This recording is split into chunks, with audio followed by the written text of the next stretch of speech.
Greetings, this is Vane and welcome back to Let's Play Warhammer 40,000 Gladius. Well, we are trying to survive an invasion. Well, we're actually surviving the invasion considerably well. So, considering we're basically dominating this map right now.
Yeah.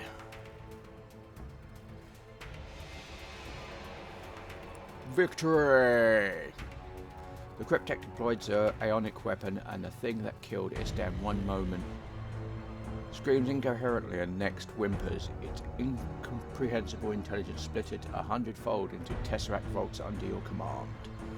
Knowing now that Istan was the messenger, you know that everything he told you was almost certainly a lie. His tales of the war in heaven, the fall of the Old Ones, and so on. After all, to think that the Necrons could have defeated both the Old Ones and the Satan is beyond comprehension. So beyond the warp storm, the Old Ones doubtless still rule. But here you shall stay safe inside this defensive tempest they have so kindly created. This shall remain a true planet of the Necrons, with you ruling over these mortal slaves until such day as you are strong enough to challenge the galaxy once again.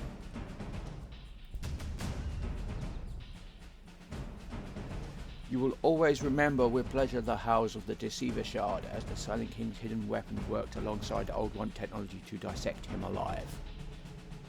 Now the Deceiver lives on throughout your crown world as shards bound screaming into your tesseract labyrinths, powering the engines of your creation. This new weapon made the reconquest of your world trivial. The rest of the Old One spawned races surrendered or died with their cities when it was deployed against them. These slaves now mine the planet for its rich artifacts. The warp storm still looms overhead. You wonder what lies beyond it. A Satan-consumed void, a resurgent Old One empire, or something stranger. Perhaps one day soon you will stumble upon the artifact that clears the turmoil from the sky, and you will emerge and challenge the victory's rulers once more, if they still exist at all. Okay. Yep, that's... wow. Our economy. Kind of... yeah, we had some big jumps there. And military started off small and then, yep, exponential.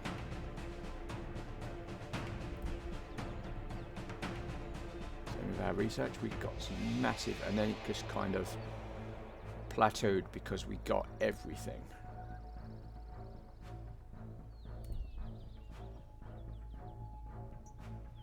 Yeah, okay. A bit annoying that it was just that, but never mind.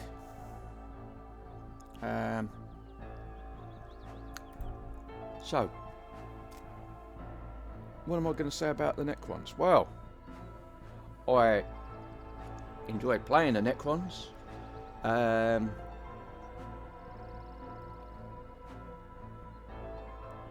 I thought the Space Marines were easy mode, but compared to, I mean, having one city is quite the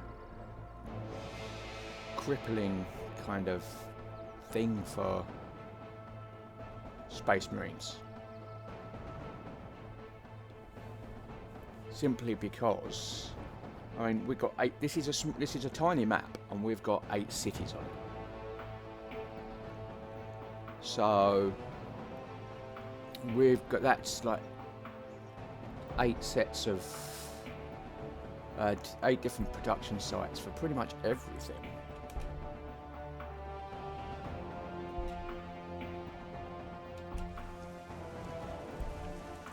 So if you was like assuming there was an extra city that we couldn't reach, say there was an island over here or something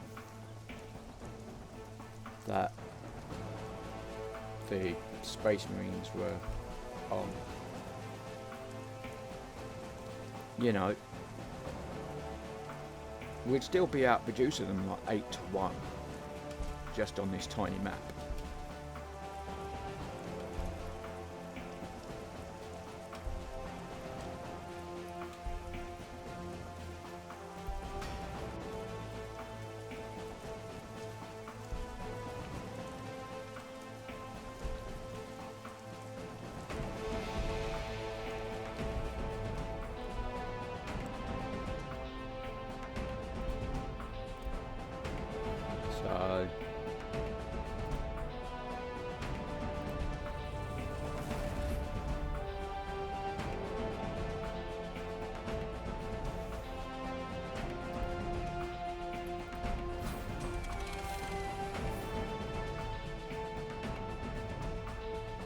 I mean, in terms of having orbital deployment,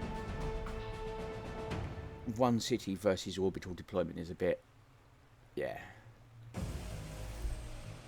I can see how that's going to be quite interesting.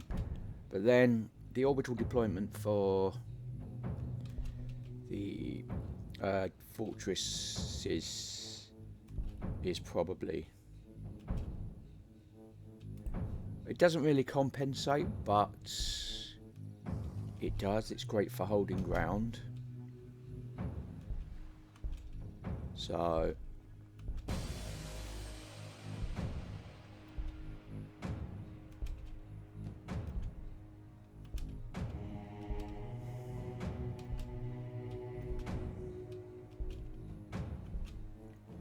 I mean, the PvE campaigns, well, they're quite interesting. I mean, I'd like to see how they interact with fighting enemies. Obviously, this is on the super easy, but when the thing is, it's just okay. We get a lot of the huge loyalty that we had to start with was great at the beginning, but as we built more cities, that soon eroded because it meant that I didn't have to worry too. All it meant is I didn't have to worry too much about making sure I've got loyalty buildings for all my cities.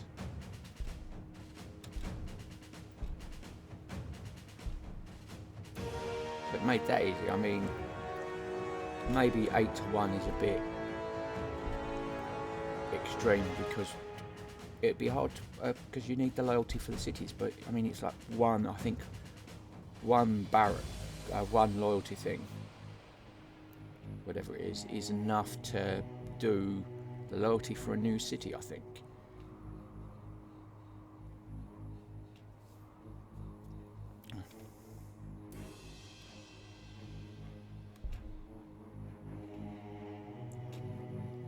The real problem is that you have to kind of do it pretty much for every city.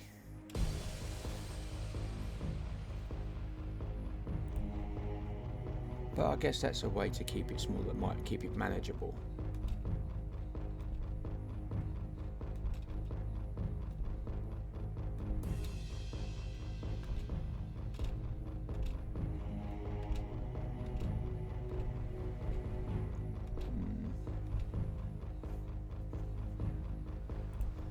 I mean, in terms of style, the automatic healing of the Necrons was quite cool. You do get the relentless march of the machines feeling from the Necrons. Very much so. That is their shtick.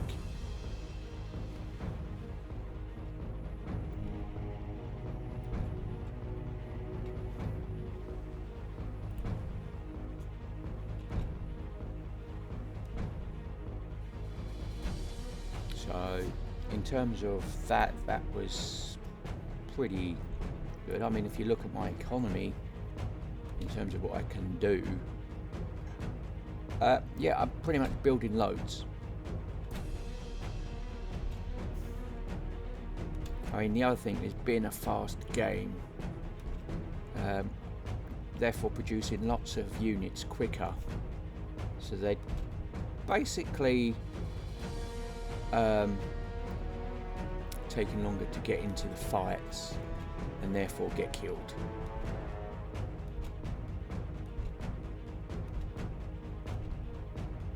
And as such, it seemed pretty easy to get a critical mass like this, you know, where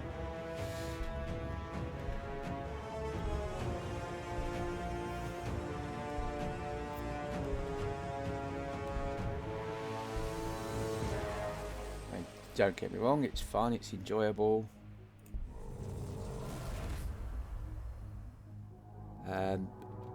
With a level cap of 10, I mean, having your units start at level 5 just means that the units themselves are more survivable coming out the gate. But in the end, Like as you see, the enemies had like were having level 10 as well, so it wasn't really that much of an issue. They're quite balanced in the end in that regard. So it appears that all the benefits that you get for playing on easy just sort of, well, they help you survive to the end more. They're more helping you survive towards the end game as opposed to making the game trivial.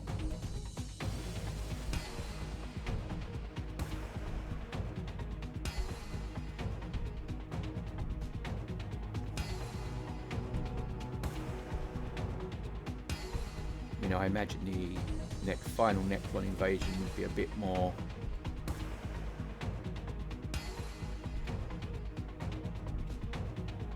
significant and harder if it was a harder difficulty, I guess. Like I said, that is a guess.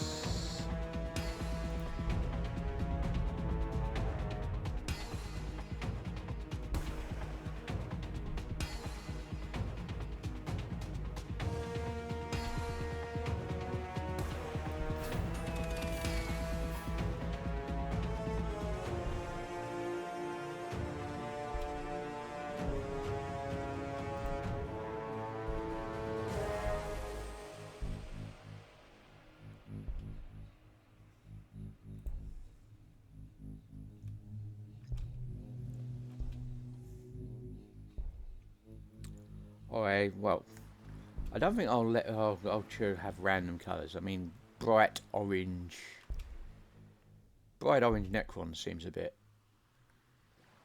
much. It's quite fun on the visible on the map, and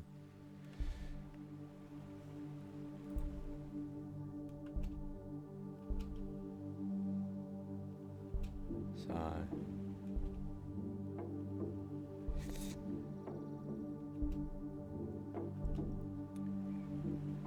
But I'm glad to have had this done.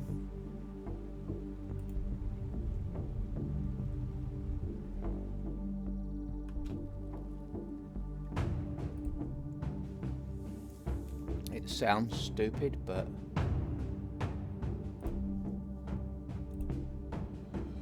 I am quite relieved that this Let's Play's done.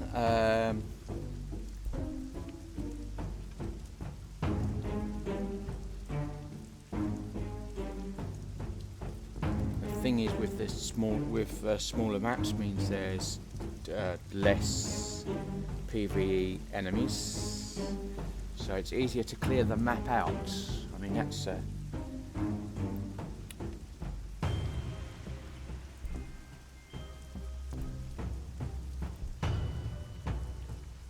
and then to dominate like I have done, because it's got like cities everywhere.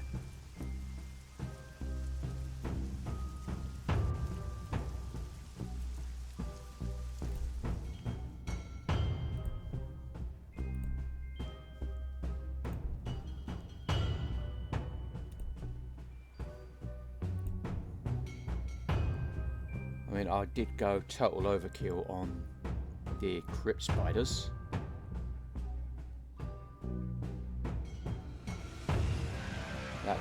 That was some really fun builder spam, basically.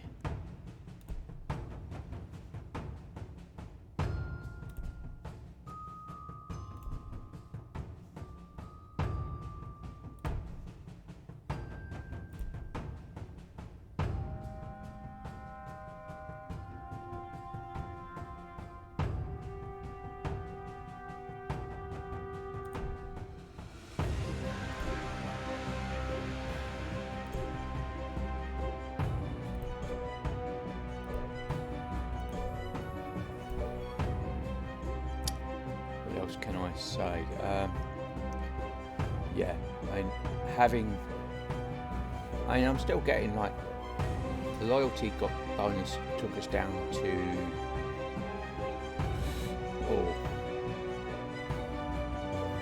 we're getting a lot. We're getting over 500 from our towns, our cities, and then on top of that we still had enough loyalty with all these cities to get like another 340.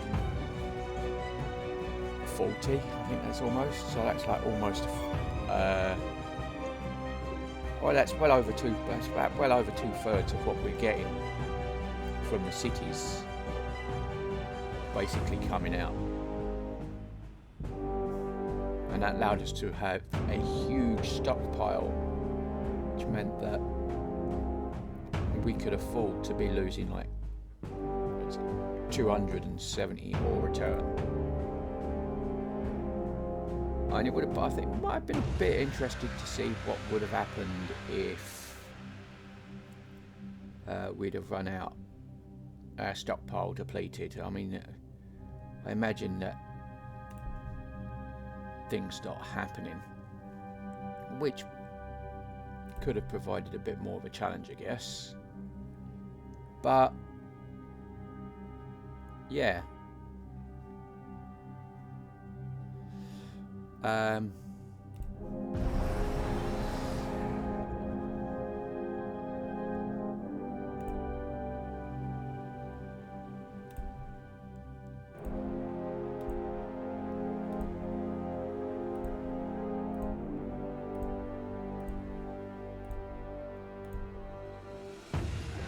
says a true planet of the Necrons.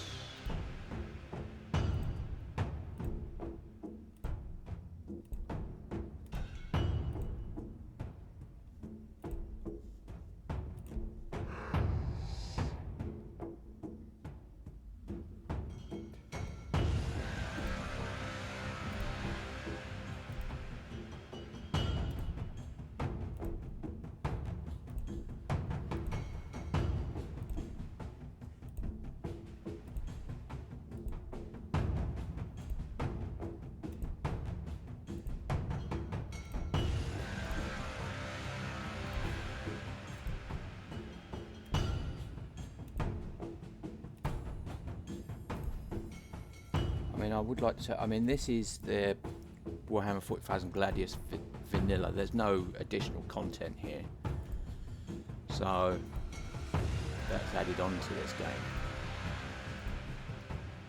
because there's quite a few factions added already, and lots of additional units and things like that that have been added. And if you look at the light of the Warhammer 40k universe, you know, there's still lots more that could be done for it, that can be included in this game. And they've got a lot of Adeptus armies here. They've got the Adeptus Sororitas, which is the Sisters of Battle. You've got the Adeptus Mechanicus, I believe, which is the Machine Cult. You've got Adeptus Militarum, which is the Imperial Guard. So that's 3 different Imperial factions that have been included. They've only got 1 Space Marines, but I mean, which is interesting because some of the variant Space Marine chapters are quite different. I mean, basically the Space Marines, as Space Marines are the Ultramarines. You know. And similarly, second to that, you've got like the Imperial Fists and the other Astartes Adeptus Astartes chapters. But then you've got like the Dark Angels and the Blood Angels and others. And some of them are only variants, but some of them have very interesting changes to their lists because of, as they say, corruptions to their gene seeds. So they can do, I mean, it's like Space Wolves and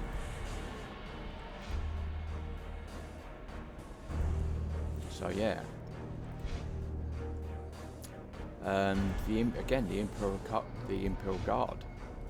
They have variant different lists because of various worlds. I mean, most of them is like a variant units, like Cajetan Jungle Fighters and something like that. So there's, in terms of individual units, they could be added quite well, but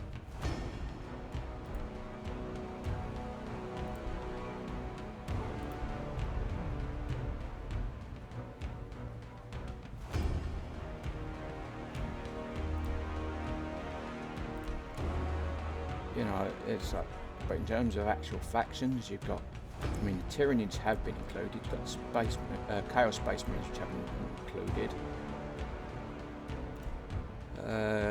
I think there's the Tau have been included as well. You've got the Eldari, or the Eldar. Most of the main factions have been included by now, but there's still lots that they could add to keep this game going.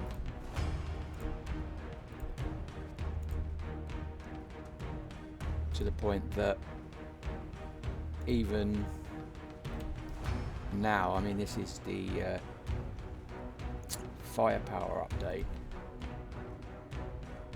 So named because I mean, what they do like to do is, as well as it is,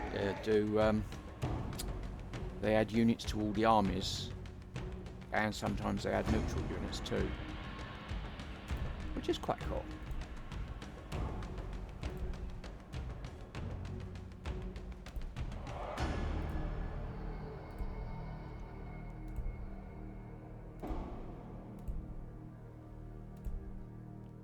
I mean, I'm a fan of DLC for games that I enjoy. As long as the games they keep being good quality and they're reasonably priced, I'm more than happy to support a game. Through DLC, because I think that's an excellent model. I mean, it's not like you're paying like £5 for horse armour, as it were, like they were saying, notorious like that. As long as the DLC adds to or changes the gameplay, I am more than happy to support the devs doing it.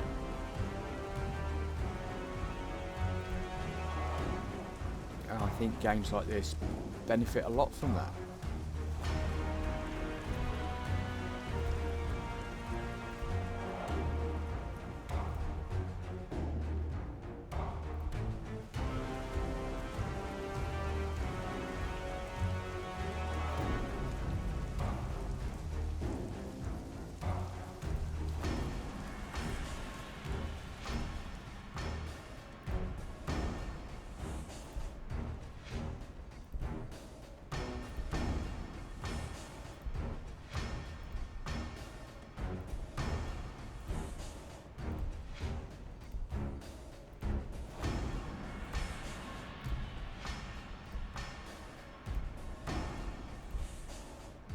I mean,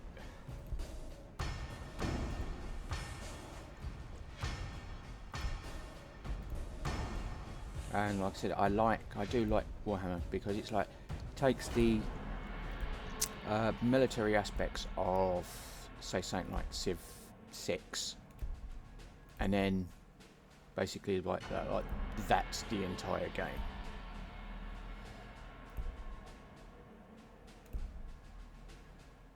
Which is a surprisingly interesting take when done well. Like this is, I think.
the only downside is, I mean, is I wish there was more to do with research. I mean, you've got like this, there's lots of, everything stockpiles, research is great, but then when you run out of research, there's nothing to do with it. It's like, I wish that is my one gripe, I think. It would be nice if there was something that you could do with research after you've reached the end of your tech tree. I mean, 10 tiers for a lot, if you're playing a longish game, isn't really nothing. And then to find that, especially when it's like you can't change your buildings, it's like, oh yeah, I've got a specialised research city, get to the end of the tech tree, and then it's like, oh, well, I can't re-specialise it in anything else.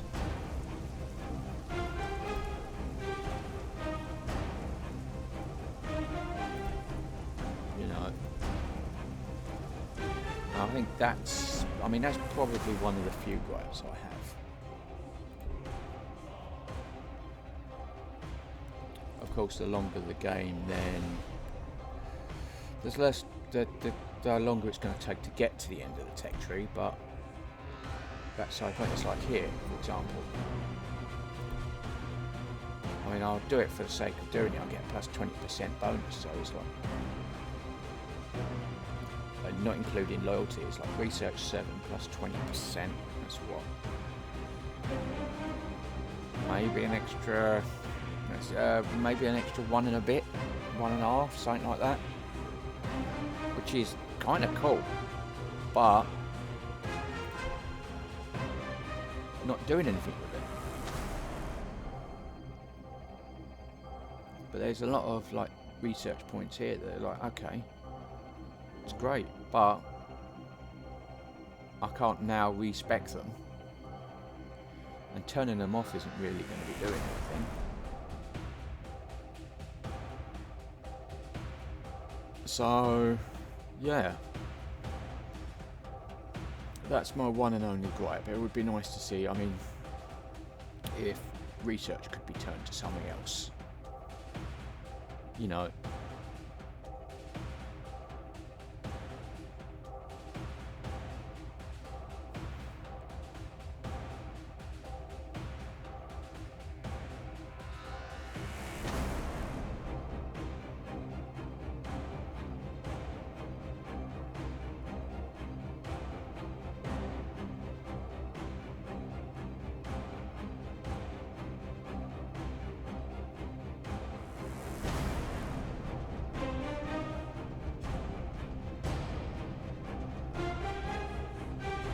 I'm not sure what they would do with that kind of idea though. I mean, I don't think there's a research based, I mean, maybe you might say, okay, the Adeptus Mechanicus might force something like that.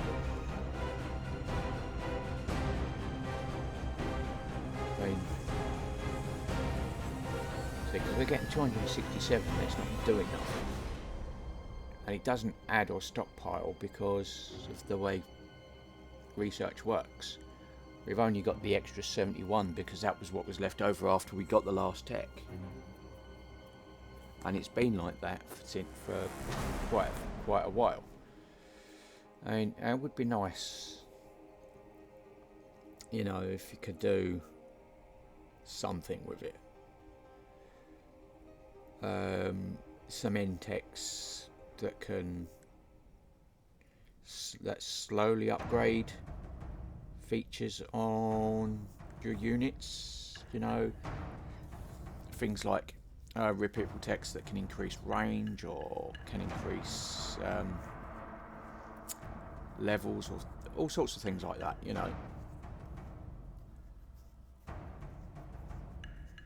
Increase damage, you know.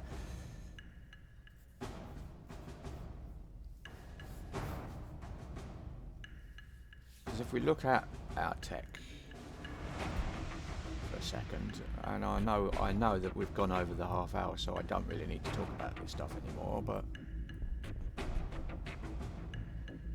and we got the Bound Coalescent, which was like their ultimate unit. Necrodermis, which basically means that was a good one because there wasn't really much to do.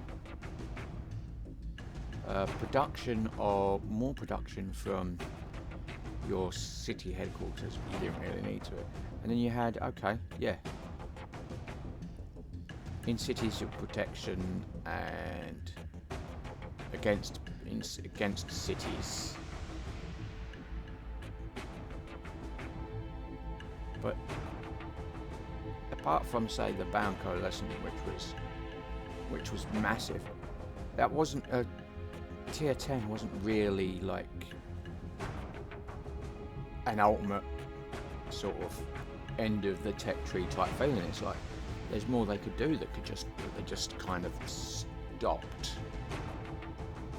And again, that's another kind of. I mean, I'd feel this. I mean, well, the way I'd do it is we go through tier. We do all the tier 1, all the tier 2, all the tier 3, etc. And I think if it was to race to tier 10, for example, you'd be quite disappointed. Well, I know research is only a minor thing, but it would be nice, I think, if they thought about what they could do with that. But yeah, that's just me. So I am going to leave it here. Let's go to the main menu. We're done. This has been Vane. We've finished this second series of Let's Play Warhammer 40,000 Gladius, the Relics of War. If you like what you're seeing here, be sure to like, subscribe, share and comment. Please consider sponsoring me on Patreon. And until next time, goodbye.